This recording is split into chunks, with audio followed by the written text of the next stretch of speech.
transformation for all people, businesses and communities across India, the region and beyond.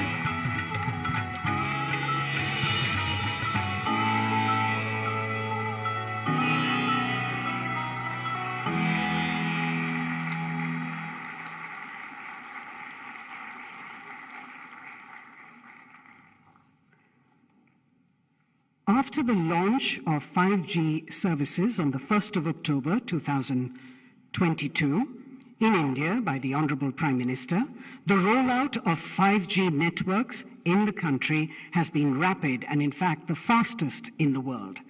Now the Government of India has embarked upon the next generation 6G research and innovation in the country to enable India to be a frontline contributor to 6G technology and manufacturing by 2030.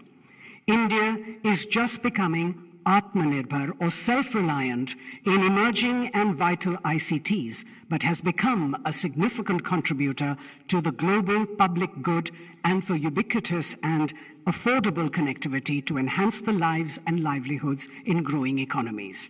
May I now request the Honorable Prime Minister to release the Bharat 6G Vision and Mission document that clearly enunciates the path India seeks to take in its quest for research and development of next generation technologies and ICTs. We have copies for everyone on stage to hold up for the photograph.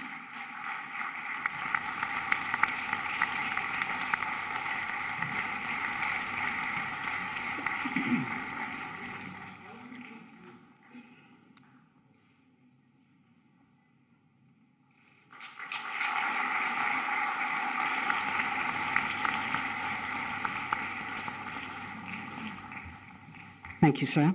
As part of the 6G mission, India plans to set up a test bed that helps innovators to develop products which operate on terahertz frequencies and are 6G.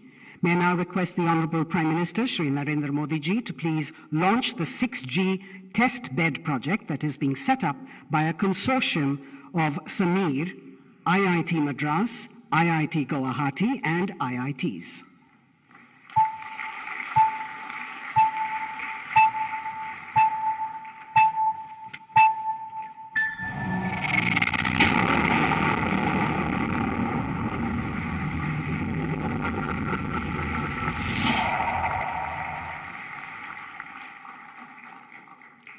Ladies and gentlemen, the National Broadband Mission, an initiative by the Department of Telecommunications, aims to ensure connectivity for all with equal digital access to citizens living in rural areas.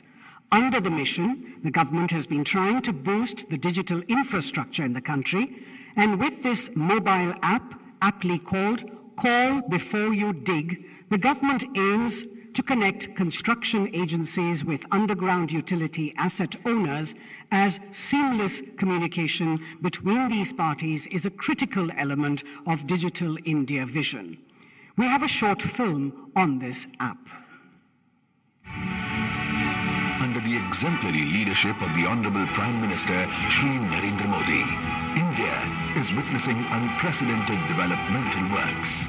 The PM Gati Shakti initiative resulted in a whole-of government approach, contributing to integrated planning and coordinated implementation of infrastructure projects. PM Gati Shakti अब ये सुनिश्चित करेगी कि 21वीं सदी का Bharat infrastructure project में coordination में कमी की वजह से ना पैसे का नुकसान उठाए और ना ही समय गवाए. Sometimes, during the construction of infrastructure projects, underground utility assets get damaged. In telecom sector alone, about 1 million cable cuts happen, causing a loss of about $400 million every year. Therefore, it was important to come up with a solution to prevent damage to the nation's underground public infrastructure. As per the vision of the Prime Minister, the Department of Telecommunications and BISAG-M have developed a unique mobile application, Call Before You Dig. Before You Dig mobile application will not only help to protect the 3.7 million route kilometers of the telecom sector's underground optical fiber cable infrastructure, but also safeguard water and gas pipelines, electricity cables, etc. Reduction in damages to these infrastructures will also reduce inconvenience to the citizens. More than 25,000 underground asset owner offices have been registered in this app so far. Because of the availability of contact information of all utility agencies in the app, excavators will be able to inform them at every stage of work. Automated email, SMS and in-app alerts will provide frequent updates to excavators and asset owners. Better coordination between the agencies will lead to planned excavation, ensuring the safety of underground assets, thus benefiting all the stakeholders through ease of doing business, saving potential business losses and minimizing discomfort to the citizens, as there will be less disruption in road, telecom, water, gas and electricity services. With Call Before You Dig mobile app, safety of nation's underground assets is in your hands.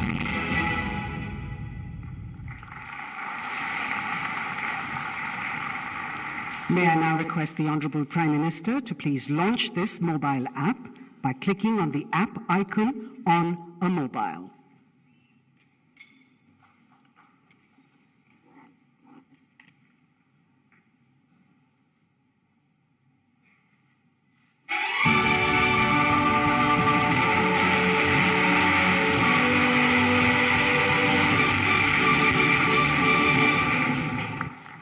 Thank you, Mr. Prime Minister, sir, for launching all these important elements. May I now request you to please share your thoughts with us.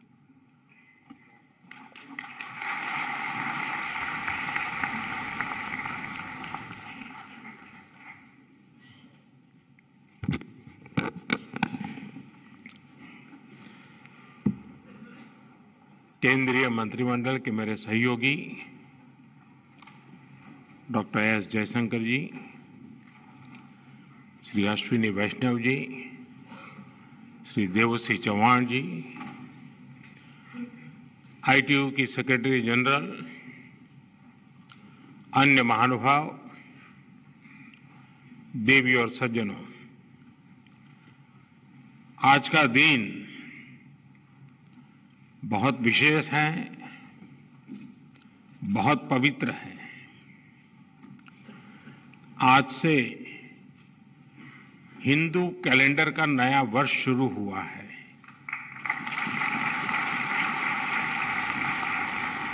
मैं आप सभी को और सभी देशवासियों को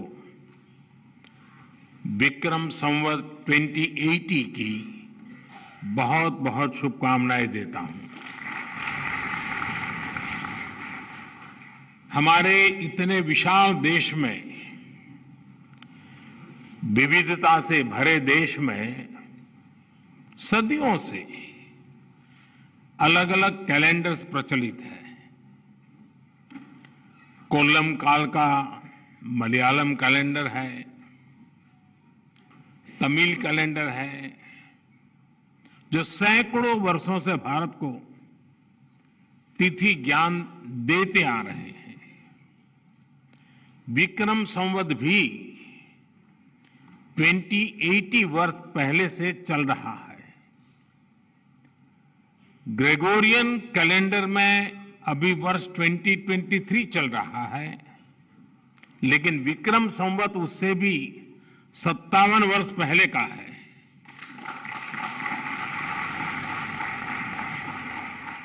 मुझे खुशी है कि नववर्ष के पहले दिन टेलीकॉम, ICT और इससे जुड़े इनोवेशन को लेकर एक बहुत बड़ी शुरुआत भारत में हो रही है।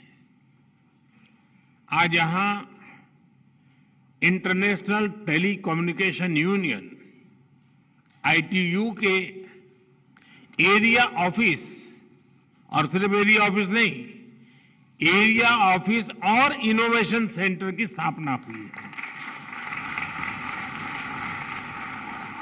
इसके साथ साथ आज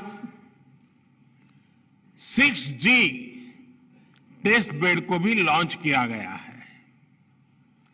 इस टेक्नोलॉजी से जुड़े हमारे विजन डॉक्यूमेंट को अनवेल किया गया है। ये डिजिटल इंडिया को नई ऊर्जा देने के साथ ही साउथ एशिया के लिए, ग्लोबल साउथ के लिए नए समाधान, नए इनोवेशन लेकर आएगा। खासकर हमारे एकेडेमिया, हमारे इनोवेटर्स, स्टार्टअप्स, हमारी इंडस्ट्री के लिए इससे अनेक नए अवसर बनेंगे। फ्रेंड्स, आज जब भारत G20 की प्रेसिडेंसी कर रहा है तो उसकी प्राथमिकताओं में रीजनल डिवाइड को कम करना भी है। कुछ सप्ताह पहले ही भारत ने ग्लोबल साउथ समिट का आयोजन किया है। ग्लोबल साउथ की यूनिक जरूरतों को देखते हुए टेक्नोलॉजी, डिजाइन और स्टैंडर्ड्स की भूमिका बहुत अहम है। ग्लोबल साउथ अब टेक्नोलॉजिकल डिवाइड को भी तेजी से ब्रीच करने में जुटा है। ITU का ये एरिया ऑफिस एवं इनोवेशन सेंटर इस दिशा में एक बहुत बड़ा कदम है। मैं ग्लोबल साउथ में यूनिवर्सल कनेक्टिविटी के निर्माण को लेकर भारत के प्रयासों को भी ये अत्यंत गतिदायक और गति देने वाला होगा। इससे साउथ एशियाई देशों में ICT सेक्टर में कोऑपरेशन और कोलैबोरेशन भी मजबूत होगा। और इस अवसर पर विदेश के भी बहुत बहुत मेहमान आज हमारे यहां मौजूद हैं। मैं आप सबको बहुत बहुत बधाई देता हूं, बहुत बहुत शुभकामनाएं देता हूं। साथियों, जब हम टेक्नोलॉजिकल डिवाइड को ब्रिज करने की बात करते हैं तो भारत से अपेक्षा करना भी बहुत स्वाभाविक है। भारत का सामर्थ्य, भारत का इनोवेशन कल्चर, भारत का इंफ्रास्ट्रक्चर, भारत का स्किल और इनोवेटिव मैन पावर, भारत का फेवरेबल पॉलिसी एनवायरनमेंट, ये सारी बातें इस अपेक्षा का आधार है। इनके साथ ही भारत के पास जो दो प्रमुख शक्तियां हैं वो है ट्रस्ट और दूसरा है स्केल।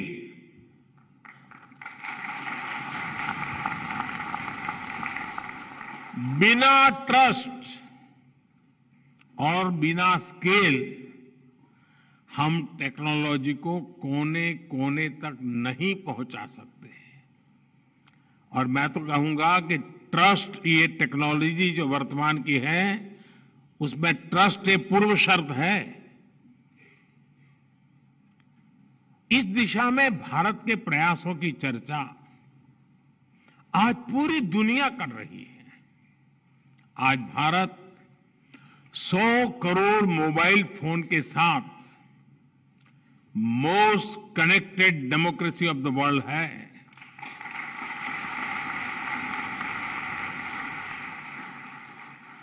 सस्ते स्मार्टफोन और सस्ते इंटरनेट डेटा ने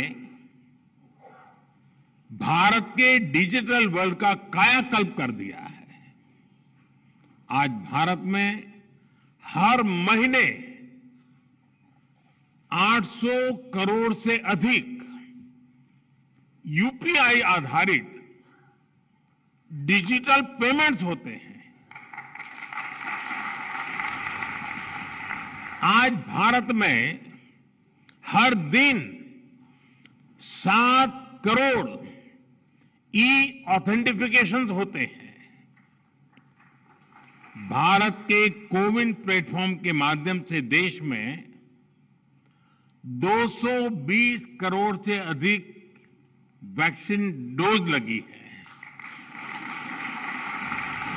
बीते वर्षों में भारत ने 28 लाख करोड़ रुपए से अधिक सीधे अपने सिटीजन्स के बैंक खातों में भेजे हैं, डायरेक्ट बेनिफिट ट्रांसफर। जनधन योजना के माध्यम से हमने अमेरिका की कुल आबादी से भी ज्यादा लोगों के बैंक खाते खोले हैं।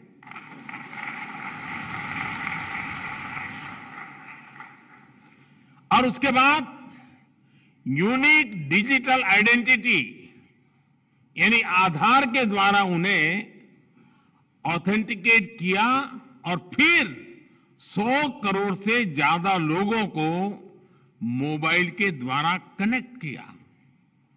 जनधन, आधार, मोबाइल, जेम ट्रिनिटी की ये ताकत विश्व के लिए एक अध्ययन का विषय है। साथियों, भारत के लिए टेलीकॉम टेक्नोलॉजी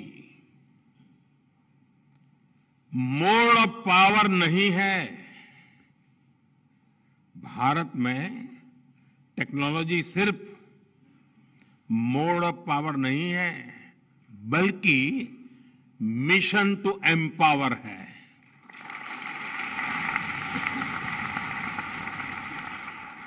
आज डिजिटल टेक्नोलॉजी भारत में यूनिवर्सल है, सबकी पहुंच में है। पिछले कुछ वर्षों में भारत में बड़े स्केल पर डिजिटल इंक्लूजन हुआ है। अगर हम ब्रॉडबैंड कनेक्टिविटी बात करें तो 2014 से पहले भारत में 6 करोड़ यूजर्स थे।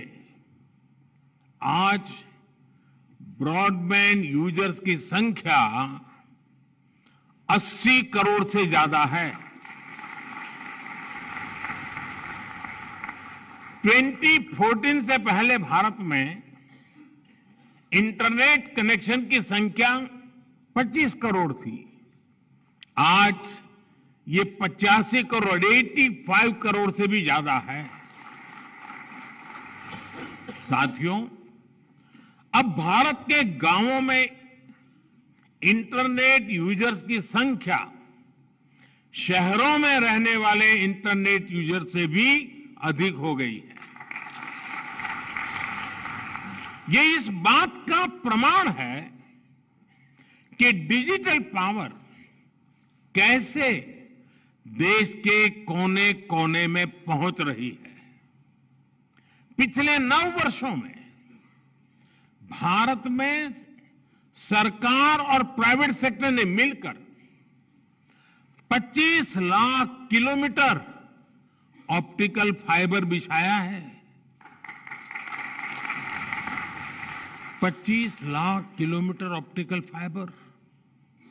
इन वर्षों में ही लगभग 2 लाख ग्राम पंचायतों तक ऑप्टिकल फाइबर से जोड़ा गया है।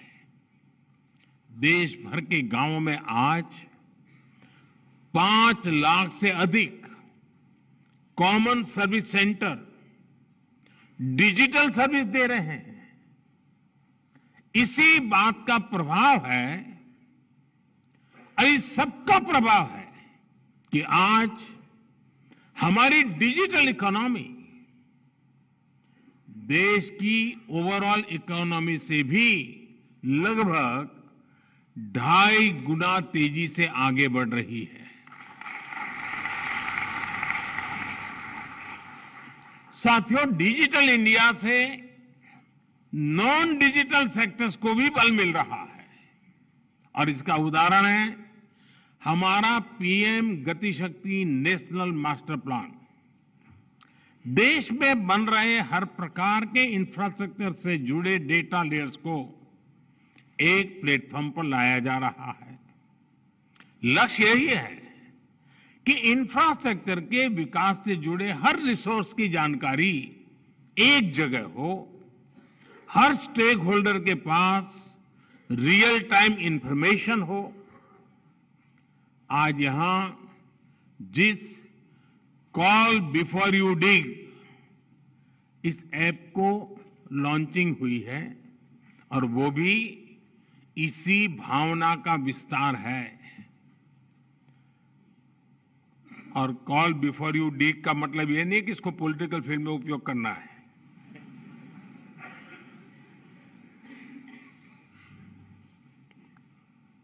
आप भी जानते हैं कि अलग अलग प्रोजेक्ट्स के लिए जो डिगिंग का काम होता है उससे अक्सर टेलीकॉम नेटवर्क को भी नुकसान उठाना पड़ता है। इस नए ऐप से खुदाई करने वाली एजेंसियां और जिनका अंडरग्राउंड एसेट है उन विभागों के बीच तालमेल बढ़ेगा। इससे नुकसान भी कम होगा और लोगों को होने वाली परेशानियां भी कम होगी। साथियों, आज का भारत डिजिटल रिवॉल्यूशन के अगले कदम की तरफ तेजी से आगे बढ़ रहा है। आज भारत दुनिया में सबसे तेजी से 5G रोल आउट करने वाला देश है।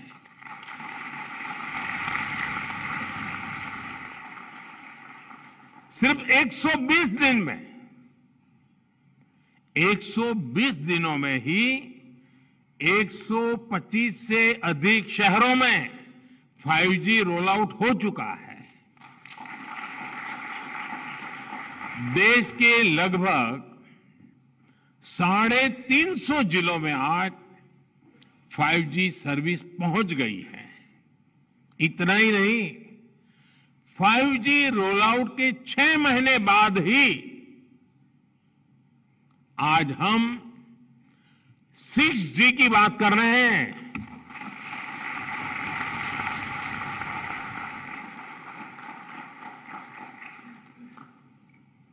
और ये भारत का कॉन्फिडेंस दिखाता है।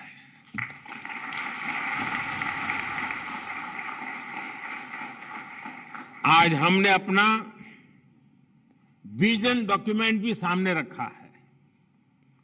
ये अगले कुछ वर्षों में 6G रोल आउट करने का बड़ा आधार बनेगा। साथियों, भारत में विकसित और भारत में सफल टेलीकॉम टेक्नोलॉजी आज विश्व के अनेक देशों का ध्यान अपनी तरफ खींच रही है। 4G और उससे पहले भारत टेलीकॉम टेक्नोलॉजी का सिर्फ एक यूजर था, कंज्यूमर था। लेकिन अब भारत दुनिया में टेलीकॉम टेक्नोलॉजी का बड़ा एक्सपोर्टर होने की दिशा में आगे बढ़ रहा है। 5G की जो शक्ति है उसकी मदद से पूरी दुनिया का वर्क कल्चर बदलने के लिए भारत कई देशों के साथ मिलकर के काम कर रहा है। आने वाले समय में भारत 100 नई 5G लैब्स की स्थापना करने जा रहा है। इससे 5G से जुड़ी अपॉर्चुनिटीज, बिजनेस मॉडल्स और एम्प्लॉयमेंट पोटेंशियल को जमीन पर उतारने में बहुत मदद मिलेगी। ये 100 नई लैब्स भारत की यूनिक नीड्स के हिसाब से 5G एप्लीकेशंस डेवलप करने में मदद करेगी। चाहे 5G स्मार्ट क्लासरूम हो, फार्मिंग हो, इंटेलिजेंट ट्रांसपोर्ट सिस्टम्स हो या फिर हेल्थ केयर एप्लीकेशंस, भारत हर दिशा में तेजी से काम कर रहा है। भारत के 5GI standards global 5G system का हिस्सा है। हम ITU के साथ भी फ्यूचर टेक्नोलॉजीज के स्टैंडर्डाइजेशन के लिए मिलकर के काम करेंगे। यहां जो इंडियन ITU एरिया ऑफिस खुल रहा है, वो हमें 6G के लिए सही एनवायरनमेंट बनाने में भी मदद करेगा। मुझे आज ये घोषणा करते हुए भी खुशी हो रही है कि ITU की वर्ल्ड टेलीकम्युनिकेशन स्टैंडर्डाइजेशन असेंबली अगले वर्ष अक्टूबर में दिल्ली में ही आयोजित की जाएगी।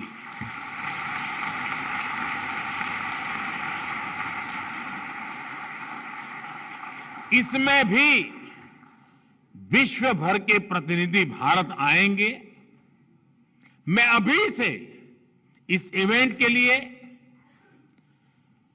आप सबको शुभकामनाएं तो देता हूं, लेकिन मैं इस क्षेत्र के विद्वानों को चुनौती भी देता हूं कि हम अक्टूबर के पहले ऐसा कुछ करें जो दुनिया के गरीब से गरीब देशों को अधिक से अधिक काम आए।